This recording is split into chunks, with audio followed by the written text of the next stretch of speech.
I'm Chelsea Zaccato. And I'm Natalie Heacock. And this is Lumber Slingers. Each podcast, we will be bringing you relevant and useful industry information, including interviews with top lumber professionals and discussion of current events in the industry. Whether it be lumber grading, industry and market trends, or who's who in lumber, we hope to extend your current tally on industry knowledge.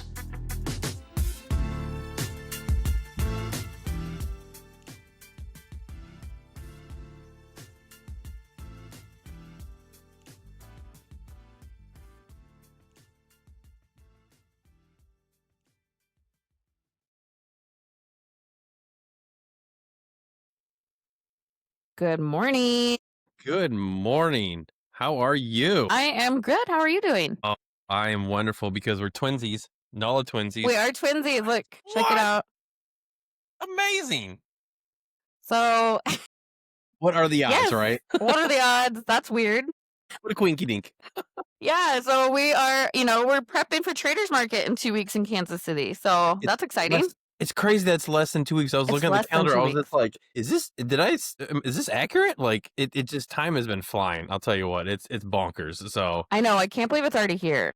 yeah, it seems like it just, yes, this month and the fall in general, even the summer has just been going crazy. I mean, it's just like boom, boom, boom. And it's like, I don't want it to go by fast, but it's know. like, we're like basically 2 months away from Christmas. It's like, how is that humanly possible? I know.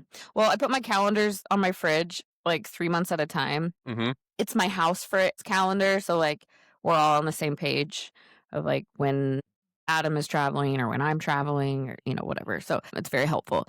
And it's crazy. I have to put January up because October is pretty much over. I don't get it, man. I mean, in the Midwest, even worse. It's like, I love fall, but the problem is Mother Nature forgot to have fall this year. It went from summer, like we played fall ball, and it was hot like half the days. And now we woke up this morning, it was 30 degrees. I'm like, what? Oh my gosh, 30, that's cold. Like, what happened to my favorite season? It's just like, yeah, it was there for 4 days. It was pretty cool. And Yeah, that's being she better. gone. Sporadic ones. So lame. But I'm just hoping it's Yeah. warm for Halloween because half the time we just get terrible weather for Halloween, which, I mean, they don't really make costumes overly warm either, which kind of stinks. And so the not kids are good like, for, waterproofing either. No. So, I'll take yeah, I don't know. cold and rain, to be fair. Let me look and see what it says over here right now, which we can't ever trust our forecast like more than a day in advance. They can just change. But it does right say it's going to be raining right now, But- as of right now. Does it say it's going to be raining a lot and it doesn't rain, though, I'm assuming, because you guys get rain in the forecast all the time, correct? Yeah, like actually we had such a nice week. It was beautiful, dry every day. Today the rain is supposed to start and probably for like the next 10 days. Yeah, it just kind of lingers. What happens is the clouds get kind of stuck in the valley here and they don't move. And so you're just in it, 9 months at a time. Well, But it says our Halloween as of right now is a high of 51. well, that's not too bad. Oh, that's aggressive. That's pretty great. Well, 'cause that's the high of the day. So the low is in the 30s. So it's like Ooh. at nighttime, well, the sun will only be down for probably half of it because they stop trick-or-treating stupidly early now. It's like 8 o'clock, gotta get home. I'm like, okay, real, that's when, no, Yeah. come on. Like, Well, no. this lame. world is kind of a scary place anymore, so I get it. But it needs to be dark because that makes it scarier. And so you only get Right, dark that's for true. like an hour otherwise. And it's just like, if you want to go home, you can, but don't make everyone else stop early. Come on. Right, Lame. I agree. Yeah. Well, you might notice that my better half isn't here, Natalie. She got stuck last night coming back from they were on the road. She was on the road this week with one of our traders and their flight was at 4 p.m. and looks like all the Alaska flights got grounded at like She on 4 that? p.m. Yeah, so she was on the plane, off the plane, on the plane. Then the pilots were over their hours. So she ended up having to fly out this morning on Southwest and go through Denver. So she's kind of dealing with that fiasco, does not know if she's going to get her bag. So I'm sure she'll have Good. lots of stories when she comes back. Super pumped. She's going to be in a great mood when she gets back too, I'm sure. Yeah. Well, you know what? She's Super taking it all on her chin. Seems to be doing pretty positive about the whole thing. I wouldn't have been.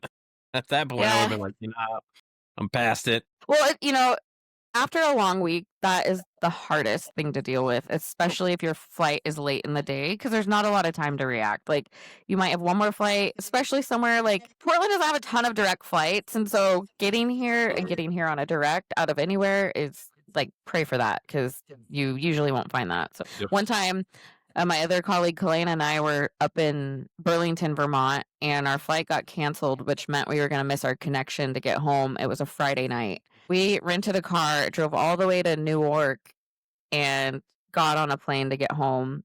But that was like, I don't know, I think it was like a 3.5-hour drive, Easily, yeah. and we drove through this like monsoon storm. The whole reason the first flight was canceled was because of this like nor'easter storm coming through.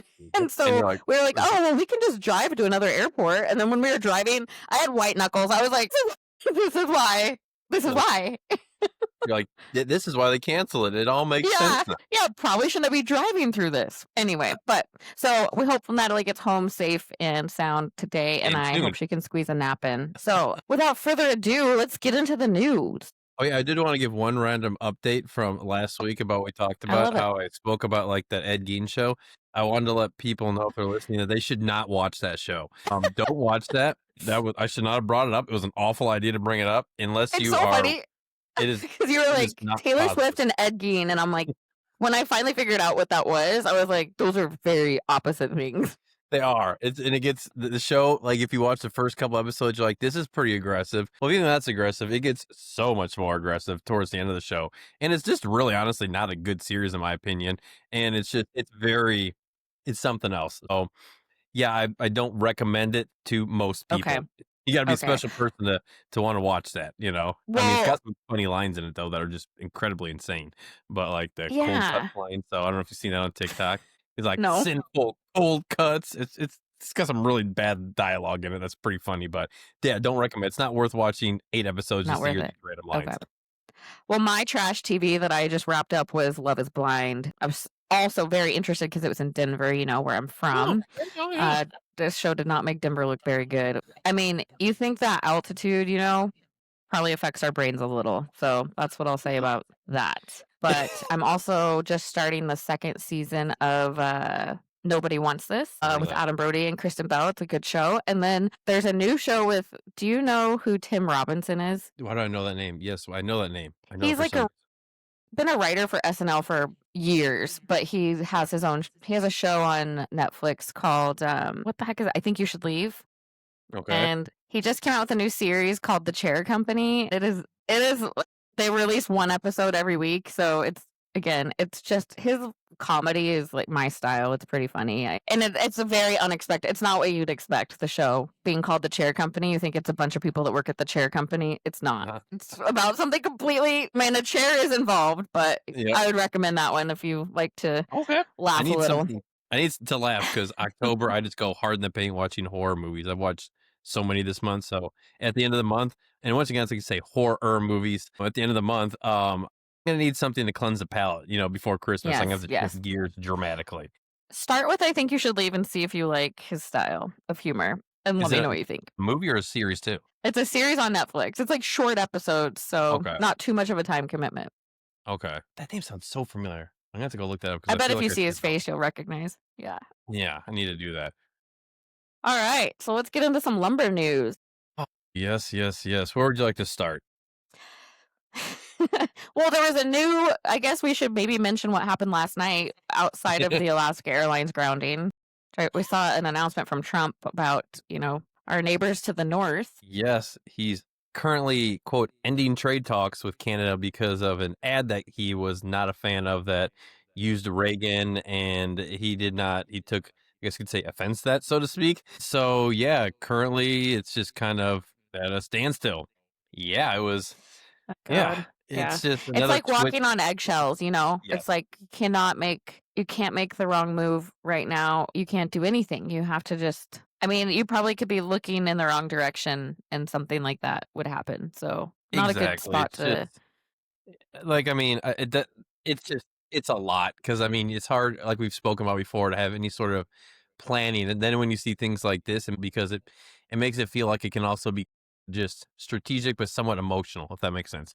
Now, maybe there is some Oh yeah. strategy behind it, but it just comes off as emotional, which maybe that's part of the strategy, but it just makes it very hard to be like, well, how do we navigate this across the board? And I'm not even for the people involved in the talks, but like businesses, I mean, Yeah. because maybe there's an ulterior motive on their side, but like when you're trying to be like, all right, I got to figure out how to work within the US and Canada, it's like, how do I navigate this as a business owner or an employee of a business that has to deal with that? It makes it difficult. Yeah. I don't know. Maybe they were trying with that commercial, hoping that if they used the Reagan quotes, that it would maybe make a point or speak to, maybe it would get to him. But Yeah. it sounds like it got to him and Just- not the way that maybe they had hoped. Yeah. But, like I watched it briefly, and I mean, it seemed to me like it was a lot of trying to be, we need to, work together kind of concept overall. Now I just watched it very, very quickly. So, but I mean, I don't know. I just feel like it's just another weird twist in this ongoing dispute that has just, I you knew it was going to be some chaos with it, but it's just seems like every single week they're just like, well, guess what else is now happening? Yeah. So it's Yeah, like, I it's- just think a week of calm. Great. Yeah. Just a week of calm. I know. Well, and the thing that makes it kind Sometimes. of crazy is that, I mean, you see impacts based off of all these things, not like the comments that were happening or what just happened yesterday, but from things of that nature. Because I mean, when you look at like the results that came out for West Fraser, I mean, you see a giant difference in how things went for them this quarter, for example, compared to last. Yeah. This one Yeah. they had third quarter Huge. sales. Yeah, it was 1.3 billion compared to 1.5 billion, and then their actual earnings were a net loss of 204 million compared to earnings of negative 24 million in the second quarter. Wow. That is, I mean, 24 loss of 24 million is not good. So that's awful. So it's going to be interesting to see how this all comes out at the end of the year. I mean, you're getting into a time where at least you start to see less construction by and large. Up in the north, at least around us, you see that. So it's not the booming time for Yeah. us up here, but I mean, they have a whole section again, in their results speaking about the tariffs and how that's impacting them. They have a breakdown under their risk and uncertainty section in their annual report where they talked about it, which is going to be very interesting in this year's annual report, just to see what their thoughts are. I mean, they still have optimism, and a lot of their optimism, at least it seems like from when I was reading through it, comes from exporting to other markets outside of the US, obviously, which is I mean, it's going to be interesting how that plays out across the board, because I mean, how much can you make up for that there? How does that all work? It's just, I don't know. I mean, there's just so many things moving and so many moving parts. It's just, sometimes it's just hard to know how this can all work out, I'm just interested, I'm expecting to hear more curtailments, I guess, but we've reported on a couple, but Mhm. have you heard more on that side of things? There wasn't any more since the Interfor one we spoke about last episode. There's been some, but it hasn't been directly related to wood products. There was like some, like I think there's a pulp mill and then like some other things like that, but nothing like directly for, wood, manufacturing. So, Okay. but I mean, to your point, we're coming up on, the end of the, warm season. So who knows? I mean, there's always some level of downtimes, but it's like, are those downtimes going to be, 1 to 2 weeks, or is it going to be legit curtailments now for, months? Who knows? Closures? Who knows? I mean, I hope not for everyone's sake, but you never know. Like you said, I mean, everything going on could change by the next time we talk, on a good way. Right. It's so hard. It's just like, it's almost foolish to kind of plan any way around, because you don't know what's going to happen. I mean, it's just, things change on a Yeah. whim. So you kind of got to realize that there is stability in not having stability, if that makes sense. Well, another reason I am looking forward to Traders Market is just, getting the vibe. You always get the vibe of what the next year is going to look like and how people are feeling. And, the thing about that is there's really great years and there's really tough years. And so, Mhm. we're all in it together, and it's a good time to kind of, have that bond with everybody. Well, exactly. And I mean, I think that's a good thing, is that when you kind of are able to get away from the noise at like an event like NAWLA, it's like you go there and you see, your friends and, colleagues, depending on what your situation is with your company, from Canada, and you realize that, it's like you said, everyone is on the same team. I mean, Yeah. we need to be able to work together in some way, shape, or form, because it's beneficial to both sides, so it's kind of nice to just get away from all the distractions and actually see people and talk with them. And it can be, to me, I always leave NAWLA very reinvigorated, regardless of the Yeah. condition. It just puts you in a good mood. And to me, it always seems to put my fears aside of things, if there are any, even in very specific or general things, because you're like, hey, man, I'm just kind of overthinking some of these things at times. Whatever the Yeah. happens to be, how specific or general it can be. I'm Yeah. like, I don't have really any fears right now in the context of that, because like I said, I think that you just got to roll with the punches, but I think that it'll make you kind of go out feeling even more optimistic about how things are going to be panning out over the short and long run. Yeah. And just adding the human element. We're all in our day to day and we don't get to see each other that often. Sometimes it's the one time a year. And so having that, that's one of the most special parts of this industry is the people. So just having that and being able to see everybody in one spot is awesome. So I'm very much looking forward to that in a couple weeks. But what else is going on in the lumber world outside of Trump not liking a commercial and et cetera, terrible results? Well, there was an acquisition that we didn't speak about last week. We didn't speak about last week. Koopman Lumber, they have plans to acquire Lynn and Billard they are in the Connecticut area, in central Connecticut. So I forget when the acquisition is supposed to close. I don't remember if they gave a date on this one or not, and I'm blanking out because I was getting caught up with a lot of acquisitions. I don't think they did, but I mean, it hasn't closed, but they did say that going forward, it is going to, because we talked about this before, it's going to continue under the Lynn and Billard name, but just as part of the Koopman Lumber family. So I thought that was, just because we talk about that, and sometimes the names and the history can go away. So at least at this point in time, that's not happening with them. So it's just consolidation, but in a way that's still showing the history of the company they acquired. So I always think that's kind of cool, especially when they're not, either of them aren't massive companies. So Yeah. All I'm a right, fan. moving and shaking. Yep. And so with that, there was a decent amount of personnel changes that we saw this week. So first one, LMC, they announced the promotion of Charles Johns to Director of Special Wood Products. Like I misspoke there.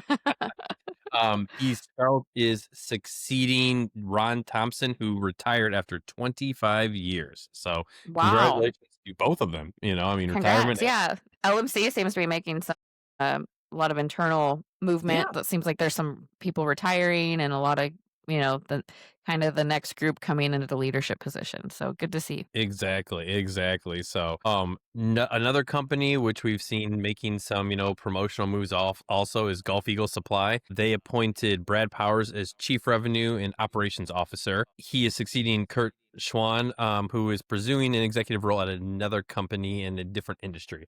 So congratulations to Brad and Gulfeagle, because like I said, they've been promoting a lot of managers and then higher level people as well. So again, making some moves, but they've also made some acquisitions. So you kind of end up obviously seeing that a lot.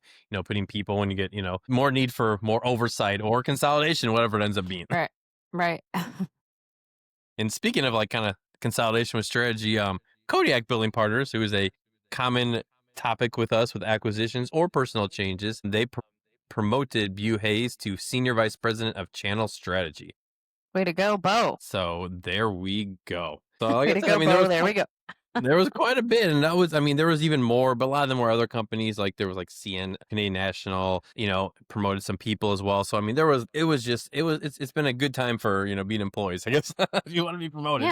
Yeah, it is a good time. Oh, one other interesting thing that I really wanted to highlight across the board is just that we always are talking about mortgage rates and change and things like that. So this week there was quite an interesting change in the context that, the Freddie Mac reported that the 30-year fixed rate mortgage is now averaging 6.19%. Whoa. So it's the lowest in over a year. So, I mean, it's... Wow. Considering that just, recently, well, somewhat recently, I should say, we were just flirting with, almost 7%, that's a pretty good... Mm-hmm. And it's been so stagnant, we haven't seen big moves up or down really across the board. I guess I should say you saw some big move up after, earlier in the year, but not recently. It's been kind of a slow and steady decline. So, it's going to be interesting going to this part of the year, because we spoke about how, we've seen that kind of historically at times where it can be kind of lower. So I wonder how that's going to tie in with that. And when are the feds talking? We were just talking about it last week. Is it today or tomorrow or yesterday. Isn't it? I think it was the 24th and 25th. Wasn't that what it was? I want 28th, 29th. Oh, So 28th and next week. 29th. Oh, Yes. close. Whatever. Only 4 or 5 Yeah. days off. You know what I thought was interesting is on a personal note, my husband and I went and looked at houses last weekend. There's a new development nearby that we wanted to check out and see what these houses were all about. And so New construction? new construction. Cool. And it's crazy. A lot of the floor plans now have ADU, additional dwelling units, built into the floor plan. So, like, behind the kitchen, there's like another door, and then it has basically its own apartment. And I've never seen that when looking at homes or like new builds. And I know that that's kind of more common in some different regions in the United States. You know, you have the mother-in-law suite. But Yep. I found that really interesting and a sign of the times in terms of, you know, maybe the kids aren't moving out and so they have kind of their own space, or maybe the parents are moving in, or Yep. maybe people need additional income and rent out part of their house, and other people cannot afford to buy a house, so they rent, you know. So it's just the way that housing affordability is also affecting how they're building homes now, which, you know, the homes are getting smaller and smaller the way that they're building them. But I never thought about the way that they're kind of thinking about these floor plans now to include basically your own apartment within the house. That's interesting. I've not heard of Yeah. that honestly around here. But that's pretty, that is very interesting. It's It's kind of very an interesting way to get around some of those challenges, like you said, whether it be, you know, with your family or, you know, it's like you said, the extra income. That's the first thing I thought of as well. I was like, well, there you go. It makes it a little bit more, you know, less of a stress on you. You know, you can kind of be able to weather the times potentially more, and, you know, it Yeah. helps yourself as well as the other party potentially too. For me, you know, my husband and I aren't from Oregon, so we have family come and we need the extra space when we're looking for a home. We want an extra bedroom or two just so we can have a guest room for a family to come visit. And so something like that is like really nice because then they can have their own space. We were like, oh, that's actually, you know. And then when we need help with our daughter, it's like, can you stay for a month? Here's your own apartment. Exactly. No, it's so I mean, how those are made, do they have their own like kitchen spaces as well then? Yes, kitchen. It's like an apartment, legit apartment. Even one of them had its own washer and dryer. So like everything that you need. So Yeah. everything. I figured they probably would have kitchen, but washer and dryer, that's a whole new level then. So I mean, it's literally It's literally its own apartment. If you wanted to just like rope it off or like maybe not even build the door inside to share within the house, yeah. you know, just like put a wall there and maybe only have the outside entrance, you could do that with the way that these floor plans were set up. Kind They're of like custom. They just offer all these floor plan options, and if it fits on the lot that they have available, then you can pick that one. So, and it was in, I don't know, 3 or 4 of the plans. And we walked through some of the pre-built homes. We walked through 2 that had the ADU attached to the house. So I mean, you kind of already answered this, but it's going to kind of expand a little bit more. I mean, you as a potential buyer, how does that make you feel in the context? I mean, is that more enticing over a, you know, for like I would say, a normal floor plan? Or I mean, I know it's an interesting feature, but I mean, would you be like, hey, this is something I'd be more prone to get a house like that than one without it after knowing that's It a kind big of opened my mind a little bit. It's not a deal breaker to have that or not. It was just kind of like, I think that'd be a nice to have for us right now. I don't think it would be a have to have if we were in a different stage of our life. If I had, you know, teenagers or kids who I thought maybe were going to be going to college and still living at home, I would absolutely be like, this is awesome. Or, you know, if we had family that was going to come live with us, then I would say that that's a little bit more motivating for that. It would be just nice to have, but not a have to have. Not for our situation. Yeah. So, but I just never considered it. So kind of I cool. literally never thought about that. I mean, post construction, you know, I mean, you know, completion, that's what I always hear about. You know, people are like, well, we're renovating the basement so we can, you know, make it so that, you know, we can do this or that or something along the lines of that, but never, you know, just we're building brand new and this is going to be how it's done. Like that's pretty interesting. It is pretty interesting. Look at that. Well, the more you know. The more you know. Wow. So the times, they are changing, as they say. They are changing. So what did mortgage applications do? So the rates are pretty low. Are mortgage applications up? They just went down like that. So as of this is for the week ending October 17th. So they decreased 0.3%. So I think next week is going to be very interesting. Like if there wasn't some level of increase, I would be flabbergasted. And I don't use that word enough, but I'm going to use it again, flabbergasted. Wow. So, you know, it's going to be an interesting fall, I think, across the board, just, with these kind of changes and everything, is to see, is this going to motivate people more, to do For whatever they, sure. Yeah. Go across the get board. I mean, pre-approved, see what happens. I think that if it gets to under 6, I think there's going to be a little bit of a frenzy. So well, the economists we saw at NHLA did not think it was going to get under 6. It was going to, flirt with, low 6. So, like you said, I think if it does, that kind of would be very interesting, because people are going to Yeah. start seeing the number 5 and like, ooh, even if it's like 5.97, they're going to be like, 5, baby, wow. let's go. Let's do it. Let's do it. Build that Perform it. ADU. I need my horn today. Similarly, like we like to cover, with October 17th, the lumber prices from Madison's Lumber Reporter were at $523. So this is up 7% or Up. $33 from the previous week. So we broke back over 500 from 5, yeah. 490. So this is also up 10% or $47 from a month ago when it was 476. So, I mean, it's a pretty substantial move as well. So, I mean, it's I think there's a lot of things to be excited about during these times. Once again, like we spoke about earlier, you just kind of keep out the noise that you can't control across the board, focus on the positives. And then, you have things like, NAWLA, which will, help, I think, like we said, make people be even more positive and optimistic. And I mean, I don't know, I feel like it's going to be a good fall and early winter. So, Yeah. even the economist at NHLA was very, very optimistic about the winter, thinking it's going to, this year and the coming year. So I think that, sometimes it's just kind of nice to put earplugs in on certain things and just kind of focus on, the things in front of you as opposed to things outside. But Yeah. we're still here to tell you about them so you can hear them and then forget about them afterwards. Yeah. I guess in closing, the one question I have is like, any big plans for Halloween coming up? Because I mean, it'll be Halloween next Friday, which is kind of crazy to me. I know, it's crazy. Well, I actually think we're going to take Frankie over and do Natalie's neighborhood with her and her kids. Frankie is a Cabbage Patch doll, and I don't think I'm dressing up, but it's going to be really cute. And her stroller, I'm going to try to make a little doll box so that I doubt she's going to stay in her stroller, but we'll share a picture when next time when we meet, it will be Halloween. It'll be on Halloween, yep. So, I mean, Yeah, any pre-Halloween things will be done before then.